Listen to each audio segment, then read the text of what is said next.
Hey, what's going on, everybody? Welcome back to Trash Pumpkin Trading Cards. So today for our Trash Pick Thursday is going to be a little bit different. We're not actually going to be reviewing products. We're going to be reviewing the new announcement from PSA and going into a conversation that we had with them yesterday about their updates to grading services and how that's going to look moving forward in their up-to-date process for how PSA 10s will be coming out versus PSA 9s and so on. And then we're going to talk about a little bit of subgrades and the insight that they provided there. So stay tuned for that. I hope to see you guys at the end of the video. Don't forget to drop a like, subscribe, and we'll see you then.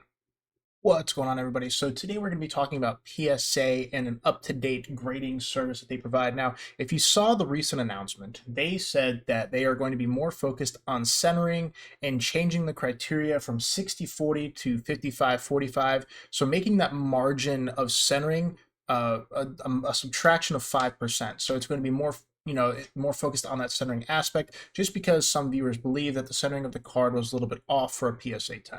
So what does this mean? PSA 10s are going to be harder to get, but when I called PSA, I said, when did this start? Because that was a genuine question. I said, when did this start?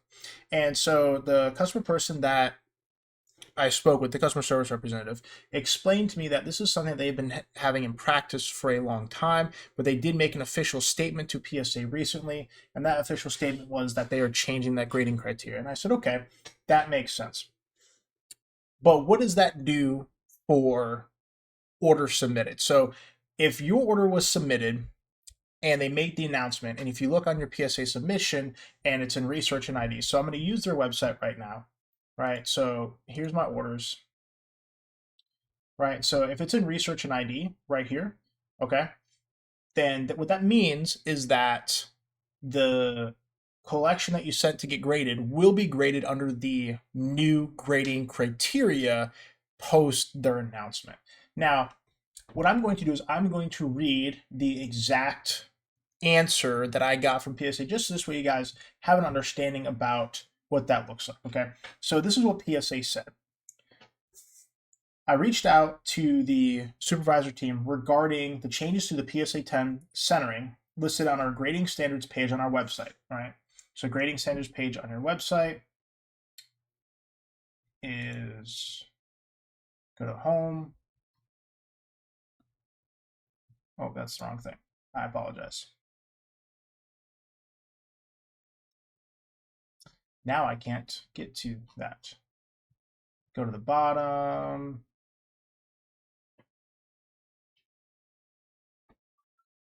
Grading standards. Okay. So this is the grading standards for a PSA 10. So attributes include 4 perfectly sharp corners, sharp focus, and full original gloss. A PSA Gem Mint 10 card must be free of staining of any kind, but an allowance may be made for a slight printing imperfection if it doesn't impair the overall appeal of the card. The image must be centered on the card within tolerance not to exceed approximately 55-45% on the front and 75-25% on the reverse. Okay, so 55-45 on the front of the card, and then 75-25 on the back of the card. Okay, and then you can go into additional details. So, and this is what they said. To clarify, the centering requirements have not changed. Our grading guidelines have always specified a 55-45 centering ratio at the grader's sole discretion between 55 and 45, and 60-40 previously, as a small variance may be permitted on occasion based on the card's overall eye appeal. So they've gotten rid of that 60-40 option on small variants permitted on the sole discretion of the grader. Okay, this is stated at the bottom in our grading standards page.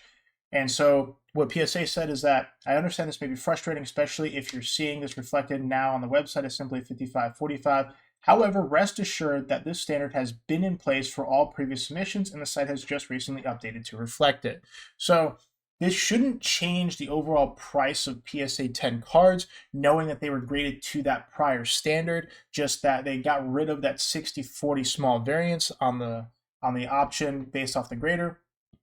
So what they did say at the end is that we are committed to maintaining a grading process that accurately reflects a card's true condition while adapting to industry changes. So as PSA continues to grow, as Beckett continues to grow, as all of these grading services continue to grow, and the trading card market continues to grow, they are trying to attribute that. Now, the other thing that I asked them, which was a separate topic, I said, when will PSA do subgrades, or will PSA 10 do subgrades? Because I know that I've had that question, our viewers have had that question, and that's okay. So PSA stated that they do not foresee being subgrades in the future, but what they will say is that on the card attributes in their cert itself, they are discussing to potentially add the subgrades there. So what does that mean? That means that when you have a order submitted and you have the order complete and you click on the card comes up, right? And this is the information. This is the certification. We're talking about potentially adding those subgrades to the certification. There's nothing like formally in the talks right now, but just some insight there. And then what this, any auction, recent prices, stuff like that, okay? And so they're talking about potentially adding the information to this where you could see like centering and cornering and edge wear and that kind of information on the certificate attached, but because their pilot style label is so minimal in the aspect and focusing on the card, that there is no room for subgrades here in total. So if you notice, like Beckett's labels are much larger comparatively to these, and or it looks like really congested, especially if the card has a really long name, you're going to run out of that room. So that's what the update is moving forward from PSA. So again, discussion on the subgrades is that they are going to potentially add it to the cert on their website, but that's not anything that they're talking about currently on the current topic of conversation for anybody. It is just something that has been discussed at their level, but no decision has been made. So that is just a question that was asked. So if you had that same question, we asked it, that was the answer we got. And the grading criteria moving forward is going to be that. Now, with our current order submitted, that we submitted, here, we did just keep in mind that, and this is something that I learned as well. So if you're submitting through PSA, if you submit one or two cards that are sports cards, they understand. They understand that sometimes sports cards get involved. I did accidentally submit 12 sports cards in this order, so those cards are going to get sent back to us, and so our order total will go down to 80, and then we will resubmit those sports cards at a later time, just so this way we can get those graded for some of our viewers and for our personal collection. So what that happens is if you submit the cards to PSA, what they're going to do is they're going to put your order on hold, they're going to reach out to you, and they're going to say, hey, you submitted these in the wrong format, so I submitted this under TCG and non-sport special service versus TCG bulk. TCG bulk will encompass your sports cards and your trading cards. So if you want to submit both, that is the route to do that. And so that's how you want to submit that. And what the TCG bulk looks like, and I'll pull it up on their website for you guys. At the bottom is $19.99 for that, for the card submission.